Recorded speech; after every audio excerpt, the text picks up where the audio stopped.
প্রবেশ, দীর্ঘ লড়াই আন্দোলন, লুডুল আমাদের বেঙ্গল ভলেন্টিয়ার্সের বিশ্বজিৎ দাশগুপ্ত,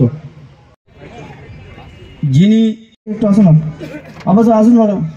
প্রিয় শ্রদ্ধাভাজন মাননীয় শ্রী বাবলা রায়, বেঙ্গল ভলেন্টিয়ার্সের তরফ থেকে সম্বন্ধে কি বলবেন? দি বেঙ্গল ভলেন্টিয়ার হলো আমাদের একটি সামাজিক সংগঠন, ওরা আমার সঙ্গে পুরনো যারা ছাত্র আন্দোলন করতো তারা এটাকে করে সমাজসেবামূলক কাজ করার জন্য, এবং একটা সামাজিক সংগঠন, অরাজনৈতিক সংগঠন। এই সংগঠনের মধ্যে দিয়ে ওরা চেষ্টা করে যে মানুষের জন্য কিছু কাজ করবে, এবং তার জন্য বর্ধমানে ওরা ওদের একটা সভা করেছিল, সেই সভায় আমি এসেছিলাম। তাতে আমি আজকে যেহেতু জাতির জনক মহাত্মা গান্ধীর তিরোধান দিবস, সেইটা স্মরণ করলাম। দেশের যারা স্বাধীনতা আন্দোলনের প্রাণপুরুষ ছিলেন, নেতাজি, গান্ধীজি, সবাইকে প্রণাম জানালাম, আর প্রাসঙ্গিকভাবে কিছু রাজনৈতিক কথা আলোচনা করলাম। মূলত কী কর্মসূচি নেওয়া হবে এদের মধ্যে? সারা বছরই এরা নানান ধরনের রক্তদান, বস্ত্রদান, মনীষীদের জন্মদিন পালন, মৃত্যুদিন পালন, এরা নানান সামাজিক কাজ, কোথায় কোন মানুষের কোনো জায়গায় কোনো আত্ম মানুষের দরকার তারা পৌঁছে যাওয়া, এই ধরনের কাজের মধ্যে এরা যুক্ত থাকে।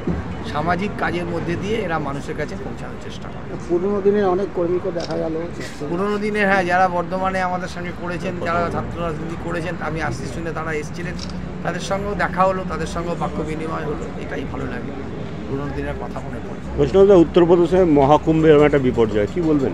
দেখুন, এইটা এখন একজন মৃত্যু হয়েছে, 30 জনের মারা গেছে, আবার অনেকে বলছে সংখ্যাটা অনেক বেশি। আমাদের এখানে গঙ্গাসাগর মেলা হয়েছিল বাংলায়, এখানে পুজোতে এত লোক আসে সারা ভারতবর্ষ থেকে, লক্ষ লক্ষ। যদি ম্যানেজমেন্টটা, অ্যাডমিনিস্ট্রেশনের দায়িত্ব, এটা প্রশাসনের দায়িত্ব, এখানে যেরকম রাজ্যের মাননীয় মুখ্যমন্ত্রী নিজে এটাকে সমস্তটা দেখেন, তো ওখানকার যিনি মুখ্যমন্ত্রী তার এটা প্রশাসনের দায়িত্ব ছিল। তো এই মুহূর্তে এই ঘটনাটা খুবই আমার খারাপ লেগেছে, যেখানে দেখলাম যে অমিত শাহকে একটা ব্যারিকেড করে নিয়ে যাওয়া হচ্ছে, ভিআইপিদেরকে, একটা হেমা মালিনীকে, অমিত শাহকে, আরও রাজনাথ সিংকে, এদেরকে ব্যারিকেড করে, যোগীবাবুকে এত, কিন্তু সেখানে সাধারণ মানুষের প্রাণ যাবে। একজন মানুষেরও যদি মৃত্যু হয় তাহলে কেন মৃত্যু হবে? যারা এটা অর্গানাইজ করেছেন, প্রচারে তারা এত টাকা খরচা করলেন, সেখানে তারা নিরাপত্তার জন্য ব্যবস্থা করলেন না। উল্টে মুখ্যমন্ত্রী যোগী আদিত্যনাথ বিরোধীদের তোপ দাগছেন, বিরোধীদের, মানুষকে, ওনার দায়িত্ব ছিল, উনি যে জায়গাটা পারেননি সেই জায়গাটা বিরোধীদের যোগটাকে কী হবে? ওনাকে বলতে হবে যে ঘটনাটা ঘটলো, তার জন্য এত মানুষের মৃত্যু হলো, তার জন্য তো উনি প্রশাসনের প্রধান হিসাবে ওনাকেই তো উত্তর দিতে। আমাদের গঙ্গাসাগর মেলা যেখানে, সেখানে সুশৃঙ্খল দেখছি, আরও বড় করে গঙ্গাসাগরে কালকে একজন বলেছেন, সন্ন্যাসী মহারাজ, যে গঙ্গাসাগর মেলার ব্যবস্থাপনা থেকে ওদের শিক্ষা নেওয়া উচিত উত্তরপ্রদেশে, যে কীভাবে কী করতে হয়। একটা ম্যানেজমেন্ট যদি, একটা প্রশাসন তার দায়িত্ব, নিরাপত্তার ব্যবস্থা না করে, ভিআইপিদের নিরাপত্তা করে দিচ্ছে, সাধারণ মানুষের কোনো নিরাপত্তা নেই, এটা হতে পারে না।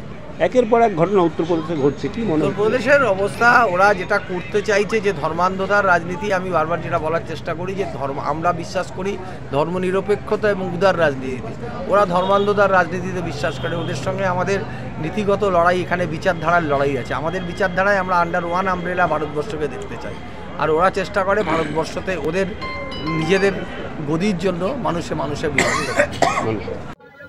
আজকে একটা মিলন মেলা, সম্মেলন বলতে পারেন। আমি তৃণমূল ছাত্র জেলা সভাপতি থাকাকালীন আমার সঙ্গে যারা রাজনীতি করেছিল, যারা সিপিএমের সঙ্গে লড়াই করেছিল, তাদের সেই পুরনো তৃণমূল ছাত্র পরিষদ, পুরনো তৃণমূল কর্মীদের 1 এবং 2 ব্লকের সবাইকে ডেকে একটা সম্মেলন, মিলন মেলা অনুষ্ঠিত করছি বেঙ্গল ভলেন্টিয়ার্সের নামে। এখানে রাজ্য নেতৃত্ব সবাই উপস্থিত আছেন। আমাদের তৃণমূল ছাত্র পরিষদের যে রাজ্য সভাপতি ছিলেন সেই সময়, বৈষ্ণব চট্টোপাধ্যায়, তিনিও এখানে উপস্থিত হবেন। সেই সময়কার সহসভাপতি চন্দন দে, এখন বেঙ্গল ভলেন্টিয়ার্সের রাজ্য সভাপতি, তিনিও আছেন। আমরা সবাইকে একত্রিত করে মমতা বন্দ্যোপাধ্যায় আগামী দিনে আরও শক্তিশালীভাবে, যে পশ্চিম বাংলায় 26 সালে যাতে ক্ষমতা আসে, তার জন্য এখন থেকে আমরা নেমে পড়েছি পুরনো তৃণমূলের কর্মীরা সবাই। দেখুন, বঞ্চিত এটা আমি ঠিক বলবো না। যারা মনে করছে বঞ্চিত, তাদেরকেও আমরা ডেকেছি, সবাইকে ডেকে, এখানে নতুন পুরনো সবাই আছে, সবাইকে ডেকে,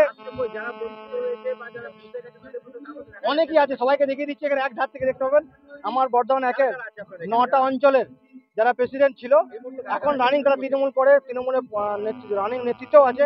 এখানে বাগার 1-এর সভাপতি ছিল আপনার আজিদ রহমান, রায়ন 1-এর সভাপতি ছিল অনুপ কুমার মণ্ডল, সরাইটি করে অরুণ ব্যানার্জি, বেলকাতের, সবাই এখানে 9টা অঞ্চলের সবাই এখানে উপস্থিত আছে। খেতিয়া, রায়ন 1, বেলকাস, বন্ডুল 1, বাগার 1, বাগার 2, কুরমুন 1, সবাই এখানে আছে। না, সবাই আছে, বঞ্চিত কেন, সবাই আছে এখানে। সমস্ত তৃণমূল কর্মীরা এখানে আছে, যারা এখনো তৃণমূলের সঙ্গে মমতা বন্দ্যোপাধ্যায়কে দেখে তৃণমূল কংগ্রেস করে, এখনো তারা আছে, সবাই আছে এখানে। দেখুন, বর্ধমান জেলা টোটাল আছে, সেই সঙ্গে প্রতিনিধি হিসাবে এখানে হাওড়া আছে, হুগলি আছে, উত্তর কলকাতা আছে, দক্ষিণ কলকাতা আছে, হুগলি আছে, আসাম, আমাদের বর্ধমান পশ্চিম আছে, এগুলো বিভিন্ন জেলার প্রতিনিধিরা আছে। এই বার্তাটা বছরে একটা সময় সবাই দেখেন তো যে আমরা সবাই একত্রিত হতে পারি না, সবাইকে একত্রিত করে এক জায়গায় একটা মিলন উৎসব সবাইকে একত্রিত করে এক কাছে দেখেছি। এবং আগামী দিনে যে 26শে বিধানসভা নির্বাচন, মমতা বন্দ্যোপাধ্যায়কে আবার বিপুল ভোটে পশ্চিমবাংলায় মুখ্যমন্ত্রী করার লক্ষ্যে আমরা এখন থেকে আবার ঝাঁপিয়ে পড়বো।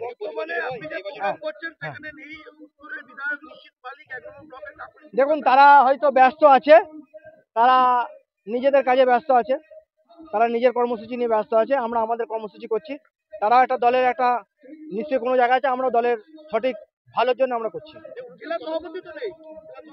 জেলা সভাপতি সবসময় থাকতে পারেন, সবসময় তো থাকতে পারেন না, তাকেও জানানো হয়েছে, তিনি হয়তো আসতে পারেন, আসবেন। এখানে রাজ্য তৃণমূল কংগ্রেসের জেনারেল সেক্রেটারি, কোর কমিটির সদস্য বৈষ্ণব চট্টোপাধ্যায়, দলের মুখপাত্র, তিনি এখানে উপস্থিত আছেন। আমার সারাদিন চলবে, দুপুরে সবাই থাকবে, লাঞ্চের ব্যবস্থা, সবাই সারাদিন চলবে। আমার নাম নুরুল হাসান।